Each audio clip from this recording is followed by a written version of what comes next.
Bismillahirrahmanirrahim.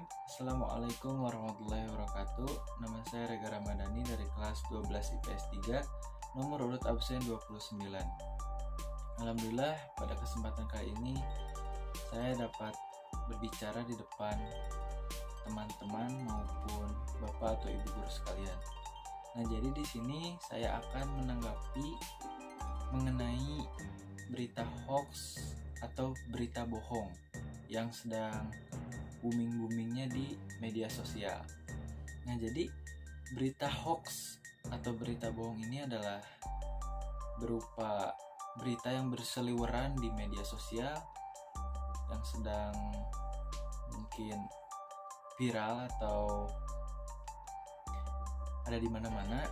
Nah, berita ini ada berita, namun berita yang disebarkannya itu tidak terpacu pada yang aslinya atau tidak sesuai dengan faktanya. Misalkan ada berita bahwa kelinci itu merupakan hewan karnivora, tapi kan nyatanya kelinci setelah diteliti mengenai kesehariannya atau aktivitasnya, kelinci tersebut merupakan hewan yang herbivora. Namun karena ada suatu pihak yang menyelewengkan sifat dari kelinci tersebut yang diganti menjadi karnivora dan disebar ke dalam media sosial, maka timbullah di situ yang namanya berita hoax atau berita bohong. Nah, bagaimana sih tanggapan saya terhadap berita hoax?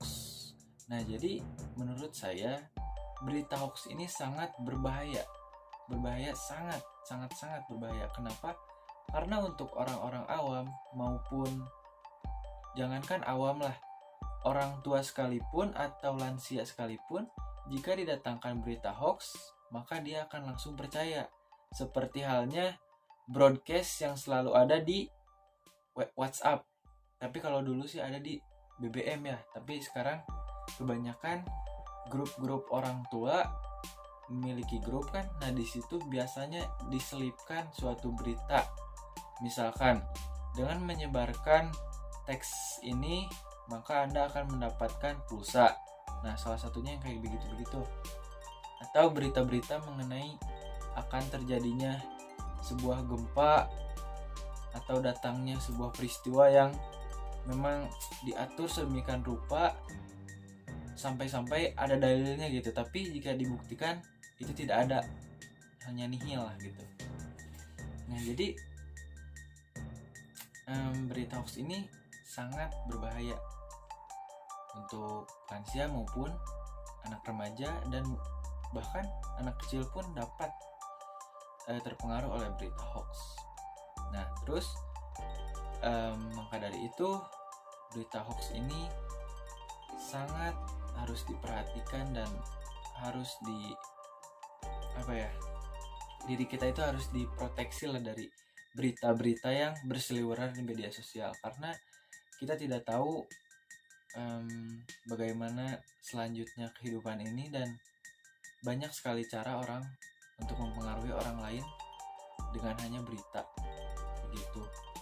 Dan untuk tips agar terhindar dari hoax atau antisipasi lah untuk berita hoax ini, menurut saya pribadi, jika Anda mempunyai sebuah media sosial, alangkah baiknya Anda selalu menyeleksi apa yang Anda ikuti dan apa yang Anda sukai.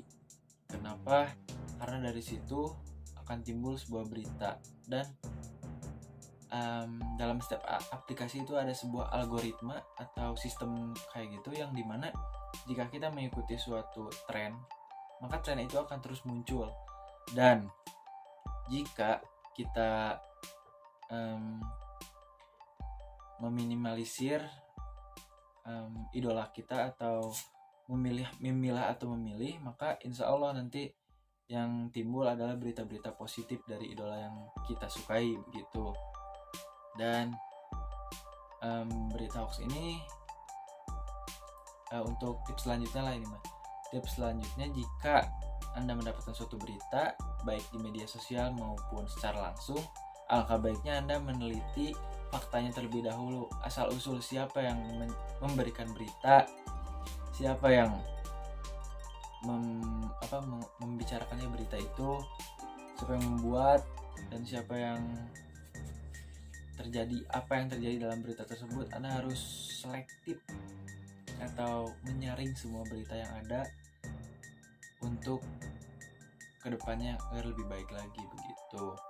Dan misalkan kalau dikaitkan dengan agama, suatu berita hoax itu sangat fatal.